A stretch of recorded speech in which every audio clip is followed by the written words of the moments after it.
elezioni regionali, il candidato all'Assemblea regionale Carmelo Pace, ex sindaco di Ribera, nella lista della Nuova DC, contro le fake news sui social.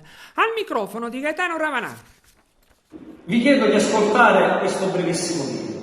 Nelle ultime ore alcuni amici, tra virgolette amici, stanno invadendo i social con questo ultimo sondaggio che io non giudico se è veritiero, verosimile oppure se è un attacco al nostro partito e al nostro leader Toto Cuffaro.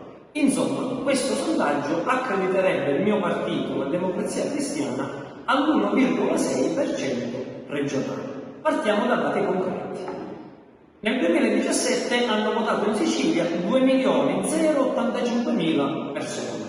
L'1,6 corrisponderebbe a 33.360 persone. Quindi la Democrazia Cristiana, con tutti noi candidati in 9 province, dovremmo ricevere soltanto 33.360 voti complessivamente. In provincia, per ogni singola provincia, siccome siamo 9 province, 3.706 voti, che non sono i voti di Carmelo Pace a Ribera. In tutta la provincia di Agrigento e nella provincia di Palermo dovremmo ricevere 3.706 voti. Ora immaginate a Palermo, che sono 16 candidati, dovrebbero ricevere in 82 comuni 250 voti a testa, i miei colleghi candidati, come se fossero candidati nel comune di Calamonaci o di Comitino. Ma torniamo alla provincia di Agrigento.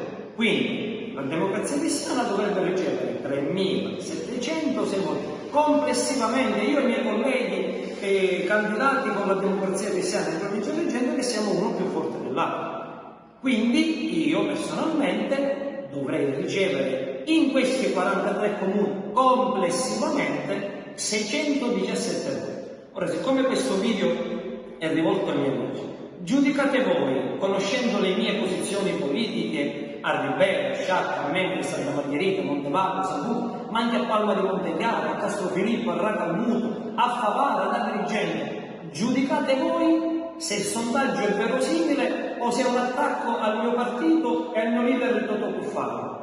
Siccome siamo tutti abbastanza intelligenti per giudicare, facsimile in mano e andiamo nelle famiglie. Non so cosa farete il 25. Il 26 settembre però vi aspetto a Ribera alle 19 circa.